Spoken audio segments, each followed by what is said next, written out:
Très vite, donc, Femmes au secours de la paix, j'ai créé cette petite asso parce qu'au cours d'une réunion de la Fédération des femmes, j'ai été très inspirée par une jeune fille du Congo, justement, qui avait créé une association contre le viol comme outil de guerre. Et ça m'avait beaucoup inspirée. Et puis après, on a eu les attentats de Charlie Hebdo. Et avant ça, il y avait aussi eu des attentats en Afrique, je pense en Ouganda, où il y avait eu des étudiants qui avaient été massacrés. 170, je pense, bien sûr, personne n'en a parlé. Et donc, je me suis dit, comme on est dans cette optique, nous, des associations de femmes, je me suis dit, ben, si ces terroristes, ils avaient eu peut-être une mère qui leur avait enseigné, on en parlait avec Toutou justement, ben, qu'il ne faut pas tuer, qu'importe ta religion, c'est quand même, y a pas, voilà, que certainement, il y avait beaucoup de choses à faire avec les femmes. Donc voilà, c'est comme ça qu'on a eu, avec 5 amis, donc qui sont de nationalités différentes. On a une chilienne, une américaine, une marocaine, une malgache, et puis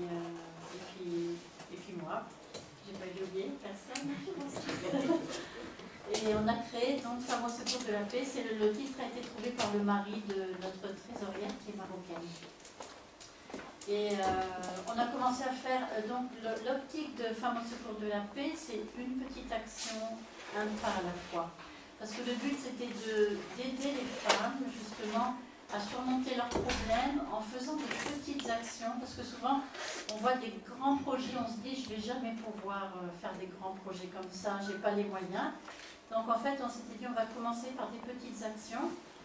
Donc, par exemple, on a fait des braderies, on a envoyé de l'argent pour le Népal, quand il y a eu le séisme au Népal, et d'autres activités comme ça. Et notre membre du bureau, qui est malgache, en fait, au début, sa maman avait une petite école à Madagascar, et au début, on voulait faire un gros projet de parrainage avec cette école. Et finalement, ils ont trouvé une autre association qui les a aidés. Et sur Internet, j'ai vu une de nos amies qui est directrice d'école au Sénégal qui demandait à l'aide parce qu'elle avait des parrainages, un parrainage avec une association qui s'était arrêtée du jour au lendemain. Donc elle avait quand même 50 enfants parrainés, donc c'était vraiment un gros coup. Donc on a décidé de se mettre dans ce projet. Donc, on a été, pour le projet Sénégal dont je vais parler, là je vais essayer de parler rapidement, je dois vraiment remercier la Fédération des femmes et Brigitte qui a été vraiment derrière nous, qui nous a vraiment beaucoup aidés, et puis une équipe de jeunes, STF, c'est une équipe européenne, on appelle ça Special Task Force, et ce sont des jeunes qui ont un cursus d'une année et puis à la fin ils ont un projet humanitaire. Donc en fait c'est 2 associations et je pense, et Brigitte m'a beaucoup aidée aussi, c'était vraiment, j'étais très reconnaissante pour ça. Parce que je me dis, je ne savais pas du tout comment j'allais faire ça, trouver les fonds et tout ça pour envoyer des... Mon but c'était d'envoyer des jeunes dans l'école parce que quand on a commencé à avoir un contact avec la directrice de l'école, j'ai vu combien, elle m'a envoyé des photos et j'ai vu combien l'école était vraiment, pitoyable. Donc on a décidé d'envoyer, donc on a d'abord envoyé la première année un jeune, c'était le fils de notre ami Fumio et Jean-Henri, et il était très stimulé, et donc l'année d'après, c'est-à-dire cette année, on a décidé d'envoyer 8 jeunes, enfin de venir avec, et moi je suis allée aussi. Et voilà, ça c'est notre... donc, tous les 3, donc, il y a la fille de Brigitte, sur la droite, Naomi, et Gilson, qui est aussi un de nos amis. En fait, on n'avait jamais mis nos pieds en Afrique. Et... je me trompe aussi. Voilà. Donc, je vais aller assez vite parce que je voudrais vous montrer beaucoup de choses et je sais que j'ai pas beaucoup de temps. Ça, c'est notre équipe de STF dont je vous ai parlé. Donc, c'est l'aéroport de Dakar. Alors, si vous avez déjà été à l'aéroport de Dakar, si vous n'avez jamais été en Afrique avant, on a peur parce qu'on a au moins une dizaine de taximans qui sont autour de nous qui disent « c'est moi qui suis envoyé pour venir vous prendre ». Et heureusement, vous voyez la petite dame asiatique, en fait c'est de Leila, et sur la droite c'est son mari, Ambroise, et ils sont venus nous chercher à chaque fois. Donc ils ont dû aller 3 fois à l'aéroport parce qu'on est arrivé à 3. Et Victor ensuite est venu le 16. Alors là où se trouve Victor, c'est tout en haut du nouveau collège. Et vous voyez les bancs, ce sont les bancs qu'on avait achetés pour rénover. Donc ça ils étaient merveilleux parce qu'ils nous avaient préparé un petit coin. Ils avaient même fabriqué pour nous une douche avec une toilette. On était un peu honteux parce qu'on avait des privilèges et en tout cas on était touchés par leur cœur parce qu'on savait qu'ils n'avaient pas beaucoup de moyens, mais ils avaient fait ça. Donc le matin on faisait du sport et c'était Gilson qui nous faisait du sport. Donc voilà le but, les 5 buts de notre projet. Notre projet a duré 2 semaines. Une partie est restée 10 jours et l'autre partie a pu rester les 2 semaines. Et notre projet, en fait, la première chose, c'était d'avoir une coopération, en fait, un lien de cœur entre les Occidentaux et les Sénégalais. Et de créer, parce que beaucoup de jeunes dans les pays occidentaux, ils ne réalisent pas combien ils ont. Ils sont souvent, bon, on se plaint souvent, voilà. Et puis, je pense qu'un voyage en Afrique, ça change un jeune. Je pense que ta fille, elle a été quand même changée. Il y a des choses qu'elle a... Bien sûr, on réalise le confort qu'on a et tout ça, et voilà, mais aussi, ça génère beaucoup de générosité, puis un désir de faire quelque chose. On a aussi, le but était de participer à l'éducation, au développement du caractère. On en a parlé de cette série de livres qu'on a utilisés pour faire des conférences avec les enfants, mais aussi avec... et ce sont les jeunes qui ont fait les conférences. Donc c'était pour les motiver, pour leur donner d'une certaine manière le désir de partager ces valeurs. Ce sont des livres qui sont vraiment très très bien, il y en a 22 et c'est vraiment très bien fait, mais malheureusement c'est pas en français. On était aussi venus pour interviewer 50 enfants pour trouver des parrains et des marraines. Donc ici dans cette salle, il y a plusieurs personnes qui parrainent un enfant, ou un garçon ou une fille de notre petite école, et vraiment je les remercie d'avance. Ensuite, on était venus pour rénover, c'est-à-dire qu'on a travaillé aussi, je vais vous montrer.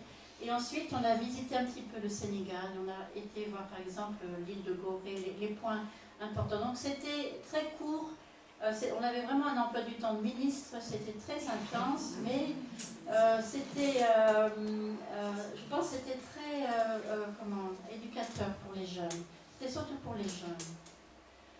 Voilà, donc ça c'est ce que je vous ai expliqué. Alors, ça ce sont les jeunes. Donc vous avez, il y a 8 jeunes occidentaux et puis il y a 8 jeunes sénégalais. Et puis il y a quelques adultes.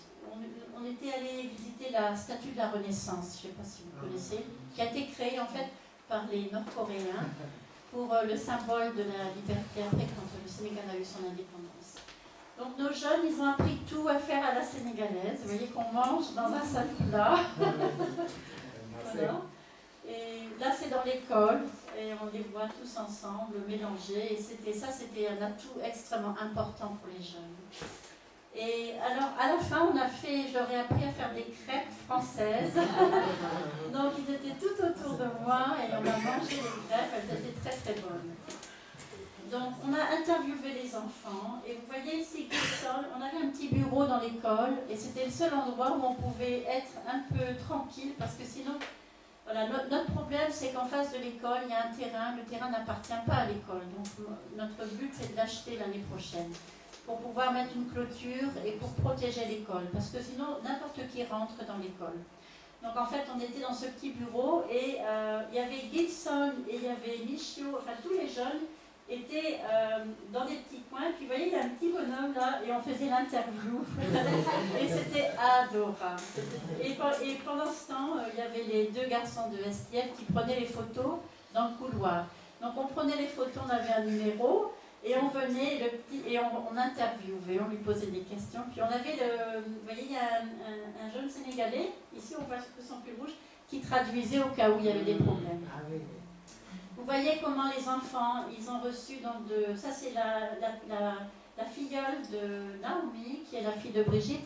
Elle s'appelle Fatoumata. Et donc Brigitte lui a envoyé une super lettre, parce que c'est comme ça qu'on fait. Donc, et elle est fière comme tout. Et, donc, et là, ici, c'est une petite qui a été sponsorisée par une de mes amies. Donc, à chaque fois, on m'envoie une lettre et voilà, on peut voir l'enfant avec sa lettre. Et ensuite, on a une adresse où on peut écrire, voilà, développer une relation de cœur avec l'enfant. Et ce que j'ai beaucoup aimé dans ce projet, c'est que d'abord, l'école s'appelle Yonant Mam Ibrahima, ça veut dire notre grand-père Abraham, en l'honneur de notre grand-père Abraham, le grand prophète. Et parce que Ambroise, donc le directeur de l'école, il avait dans la tête, il s'est dit que au Sénégal c'est très particulier les trois religions. Et en fait, ils s'entendent très bien. Les deux religions, disons majoritaires, c'est chrétiens et musulmans, parce que je n'ai pas rencontré de juifs là-bas. Mais ils s'entendent très bien. Donc, il voulait que dans cette école, eh bien, on voit des enfants catholiques, on voit des enfants musulmans, et c'est merveilleux, il y a une très bonne entente. Voilà, donc, on a fait l'interview. Ah oui, je me trompe encore. C'est mon doigt. Et vous voyez ici, donc, il y avait une chose que j'ai faite pendant que les enfants faisaient les rénovations, je suis allée visiter les familles des enfants que nous parrainions. Et vous voyez ici, ce monsieur en fait. Et vous voyez ici, c'est ta filleule. Hein, c'est la filleule de Brigitte, elle s'appelle Yacine. Et là, on a vraiment fait un sauvetage parce que Yacine a 15 ans et elle travaille très bien à l'école. Elle est seulement en CE2 parce que beaucoup d'enfants n'ont pas pu aller à l'école. Et ses parents l'ont mariée religieusement avec un garçon de 15 ans et elle devait aller dans la ferme. Elle aurait eu des bébés, elle aurait fait la cuisine. Et je suis allée parler avec ce papa. Et c'était très émouvant parce que ce papa, il était aveugle et il mendiait, il n'avait pas d'argent, donc il mendiait. Et c'est toute sa famille qui habite avec. Donc en fait, il n'habite que dans une pièce. Et ce papa, il a pleuré. Et je lui ai dit, si tu laisses Yacine étudier, elle aura un bon métier et plus tard elle pourra mieux t'aider. Et on a tous pleuré et finalement Yacine il l'a autorisé, donc j'ai vu à la rentrée, j'ai vu une photo de Yacine radieuse dans le nouveau collège qu'on a peint et elle était vraiment très contente et elle est repartie pour étudier. Donc ce sont tous des enfants qui ont été parrainés par notre association, j'ai même la mienne aussi là-bas en haut. Ensuite, les jeunes avaient amené du matériel scolaire dans leurs valises.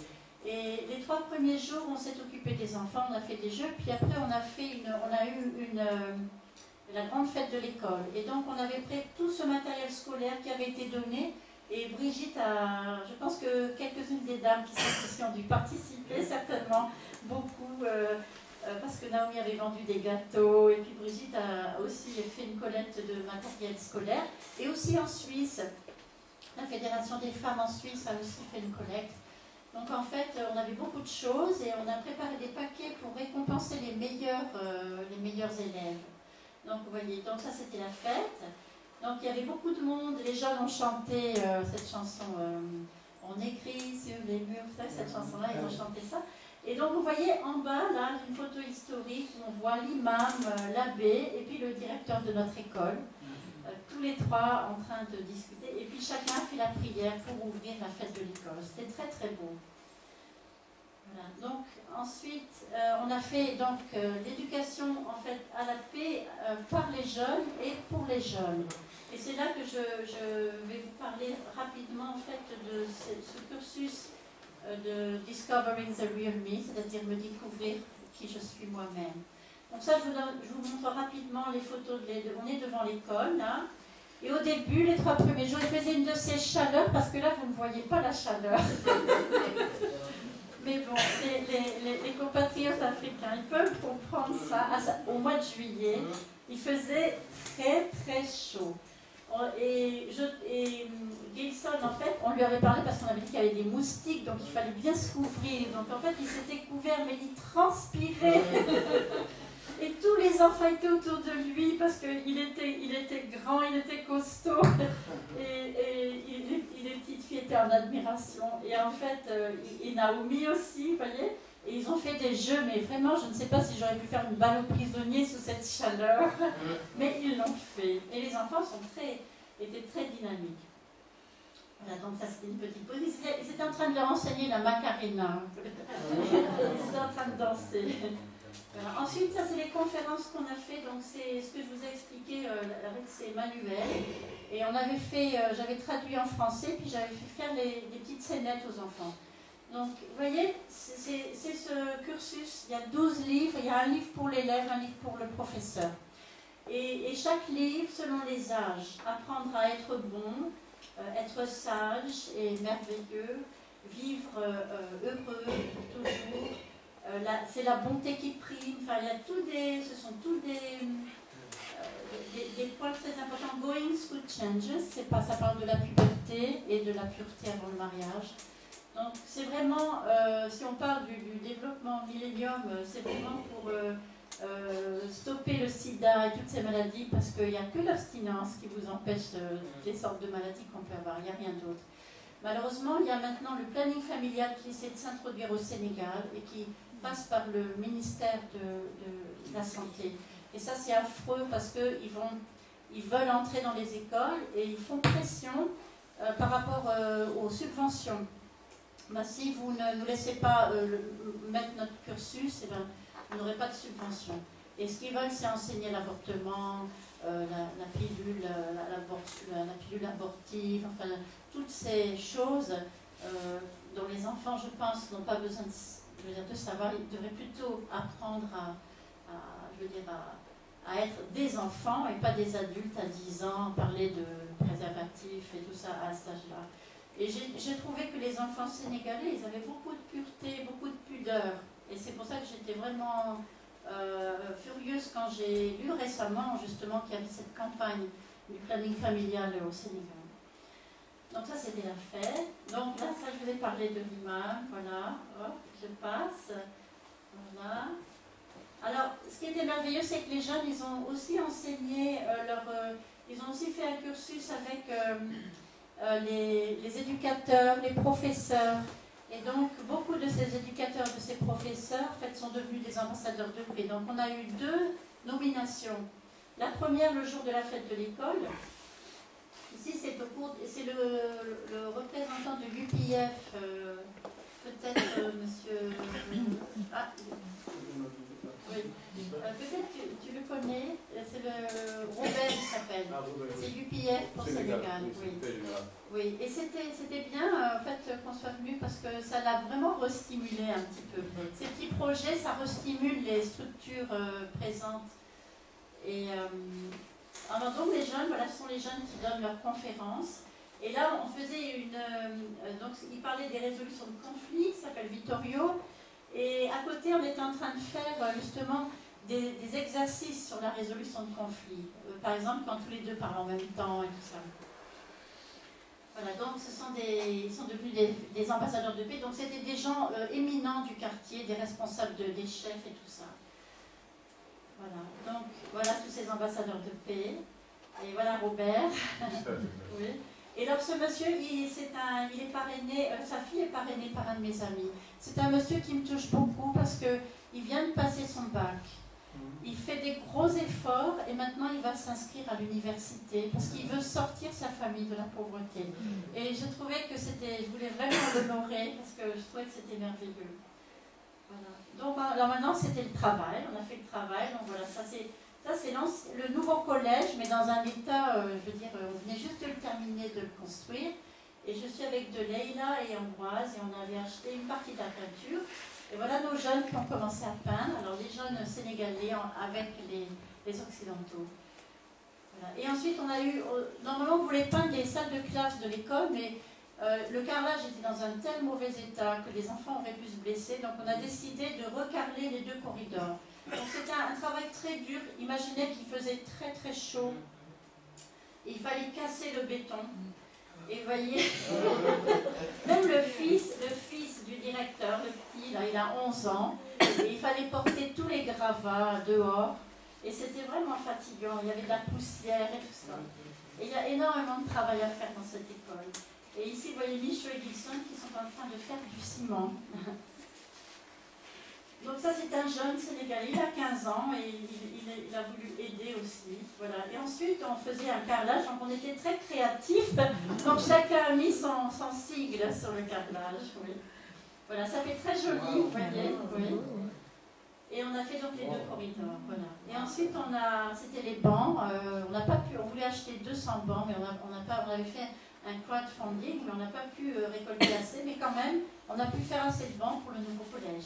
Donc ça, c'est les jeunes qui réparent le banc et voilà, qui le repeignent et tout. Vous voyez comme c'est joli maintenant. Donc ça, c'est la salle que vous avez vue tout à l'heure, mais elle a été complètement repeinte, elle a été vernie. Il y a 3 salles comme ça, puis il y a aussi un escalier, il y a aussi une toilette, un bureau, tout a été refait. Et une salle de classe dans le bâtiment des primaires. Voilà. Donc ensuite on a découvert le Sénégal. Alors ils sont allés au lac Rose, hein, pour ceux qui connaissent le Sénégal. C'est un lac qui est rose, mais il faut qu'il y ait du soleil. Et on est allé visiter l'hôpital de médecine naturelle. Okay. C'est une Française qui a créé cet hôpital. Et c'était plutôt pour parler d'écologie. Parce qu'il nous a ce jeune homme, en fait, il étudiait la botanique. Et il nous a montré toutes les plantes. C'était très bien pour les jeunes de voir ça. Surtout que je suis furieuse parce que j'ai entendu que l'Amérique va créer un géant hôpital là-bas et on ne sait pas qu'est-ce qu'ils vont introduire avec ça, quoi. Avec certainement salle d'avortement et toutes ces choses-là, quoi. Et ça, c'est la médecine naturelle traditionnelle. S'ils ne veulent pas d'enfants. Ouais. Parce que les viols, ça existe, et ben c'est normal qu'ils se fassent avorter. On pourrait en reparler, c'est vrai, tout à fait. Ici, vous voyez, c'est un monsieur qui me touche beaucoup parce que c'est un monsieur, il était dans son village et quand il était tout petit, il voulait être médecin. Et donc, il a travaillé dans les champs pour payer ses études. Il a payé ses études, il est devenu médecin. Il a travaillé, il est parti en France pour étudier l'échographie.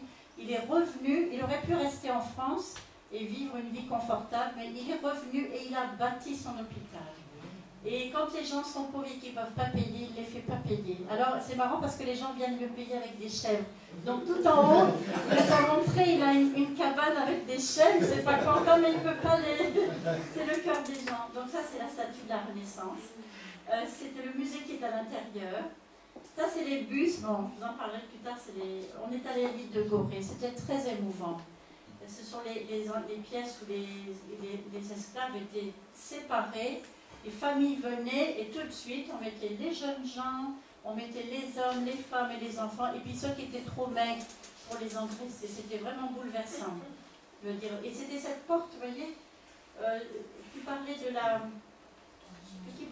porte du non-retour. Ici, on appelle ça la porte des esclaves. Et en fait, quand ils avaient passé cette porte, c'était fini, ils n'avaient plus de vie. Voilà, ça. On a visité un monastère bénédictin qui est très célèbre pour sa musique.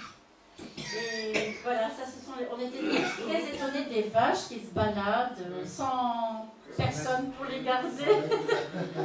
Et on trouvait qu'elles étaient quand même bien maigres. Voilà. Et donc on repart pour 2017. Et ça, c'est notre plan. La peinture des classes du primaire, on voudrait du matériel scolaire. On voudrait faire, il y a une classe de maternelle, on voudrait en faire une classe de Montessori. Parce que l'Afrique a droit à Montessori aussi. Parce qu'il y a des gens qui disent oh non, mais c'est une super méthode Montessori. Et je trouve que c'est merveilleux de pouvoir l'amener. Voilà. Et on voudrait essayer de trouver les fonds pour acheter le terrain et un bus. Voilà. Et puis commencer les jardins en sac. C'est pour terminer ma présentation. Jardin en sac, c'est un projet qui a été fait dans les bidonvilles de Nairobi au Kenya par Solidarité Internationale. En fait, ils ont donné un grand sac comme ça à chaque famille et ils ont rempli de terre avec paillettes et tout un système avec des cailloux et tout ça. Et sur les côtés, ils font des trous et ils plantent des choses sur le côté du sac et sur le dessus du sac.